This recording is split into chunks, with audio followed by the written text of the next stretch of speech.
And like I said, I was on the call with Jill Biden, so I got to hear a little bit about your background. But yeah, why don't you tell me a little bit about your background and why you think that will help you sort of advocate for people here in this district?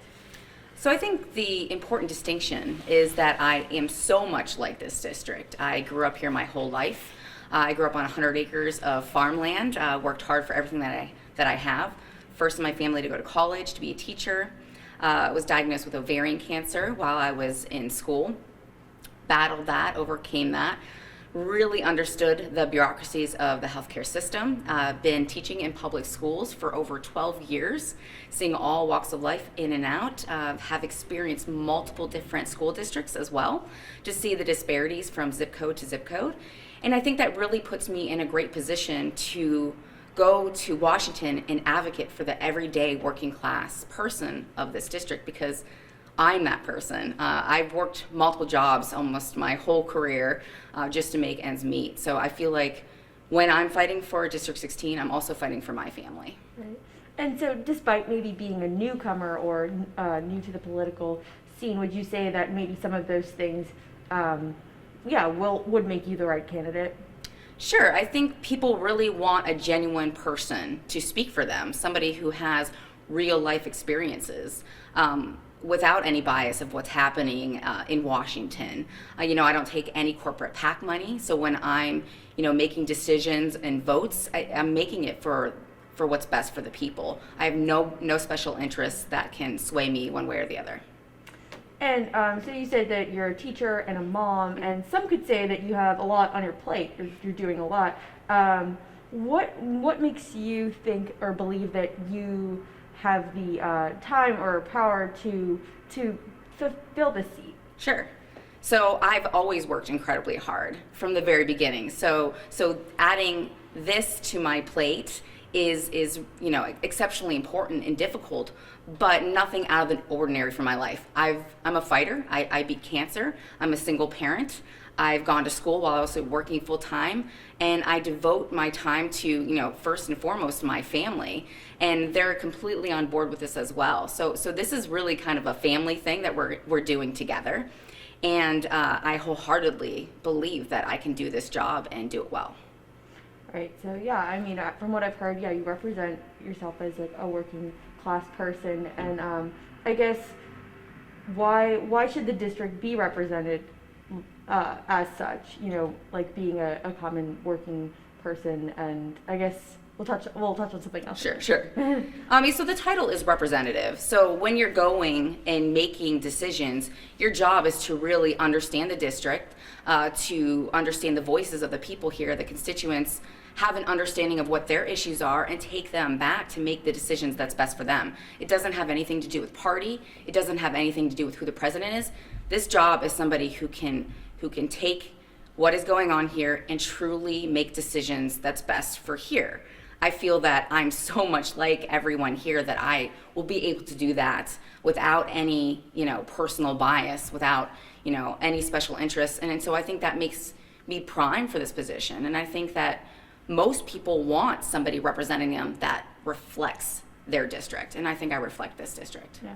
And is there anything else you'd like to add? I think I remember you saying something about your mom working for the post office. Sure. As well as serving this country. Is there anything you'd like to add about that? Yeah, so, my mom is one of my greatest role models. She raised me and my sister single-handedly. She's a Navy veteran, and she worked for the post office for 37 years and worked incredibly hard to bring us up into the middle class. And, when I finally beat cancer and was able to get a job and fight for myself to get to middle class, I started to realize how incredibly difficult it is, how it almost feels like there isn't a middle class anymore. It's the working class poor. And that is something I want to fight for, which is working people, so that we have opportunities, so that we have a chance to make it. And I think people here really, really need that. Anything you'd like to add, Reese? Yeah, and you can answer this back over to Chelsea. But what are some of the feedback that you've heard from the electorate this year? What are their concerns? What have they been coming to you with as far as what they hope to get changed or continues? So the biggest issues for people, especially during this pandemic, is healthcare. This affects everybody. This is, not a party issue. This is, something that we've seen a lot of disparity in because of our healthcare being connected to our jobs. So many people have lost their jobs, and now they're worried about how they're going to make sure that they get the care they need, that their family gets the care they need, the medications they need. They're also worried about what's happening with healthcare, in pre-existing conditions. Is that going to be taken off the table? Is that something that we're going to be concerned with? Millions of people are considered somebody with pre-existing condition, and if we rid that is going to be, a huge issue.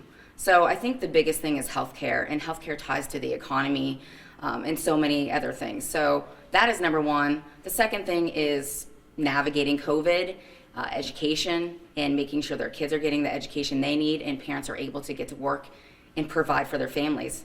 We're seeing parents now, myself included, who are struggling with my kids learning at home and making sure that I can still do my job as well. So those are the issues at hand, and I think this district is really concerned with the day-to-day.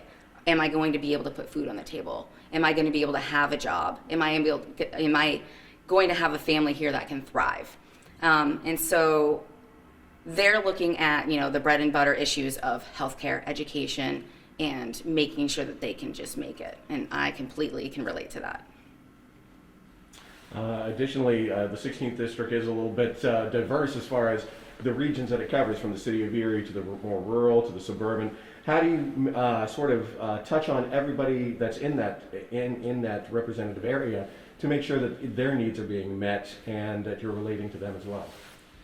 So I got in this race about a year ago, and I think it's incredibly important that every single person has the opportunity to be heard. So I made it a point to visit as many places as possible, and I still do that. I'm traveling almost daily throughout this district, this large district, visiting farms. Before COVID, I was going to all the fairs, going to places where they haven't seen a representative there. I would say most of them say they've never met their representative, their current rep. So people just want to know that they're being heard and their issues are being heard as well. And I can totally understand that. Coming from Wattsburg, I certainly don't ever recall having a representative come to our area to talk to us about the issues. So, I think people are very receptive to having somebody come. And I think because this job title is representative, it's important that you show up. That's the job title, representative. Showing up and representing all of the people from the city to the rural communities as well. And my final question is, you touched on it a little bit. In this age of COVID-19, how does that make the challenge of campaigning an actual reality, to get into different areas and contact people without those big rallies, without being able to go to manufacturers, without being able to visit people at their homes or farms or anything like that? How do you still make contact with them in this type of era? Yeah, it's certainly been difficult campaigning during COVID.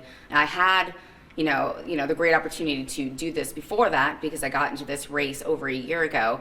But since, we've had to be really innovative. I've been doing a lot of things on social media, lives where anybody can reach out to me and talk to me. Very transparent on all the different social media platforms, but also trying to reach out to different communities and create a place where I can go safely outside and meet folks, and they can come and ask me questions and we can have dialogue with them. We've been doing more and more of that. We had two really large whistle-stop tours in Butler and in Mercer, and doing a lot of things in Lawrence, and hoping to have more of those up until the election so that as many people can meet and talk to me and ask the questions that they want. But I'm willing to do the hard work. I'm willing to travel. I'm willing to talk to whomever I can, regardless of party, regardless of situation, because I do believe every single person deserves to be heard.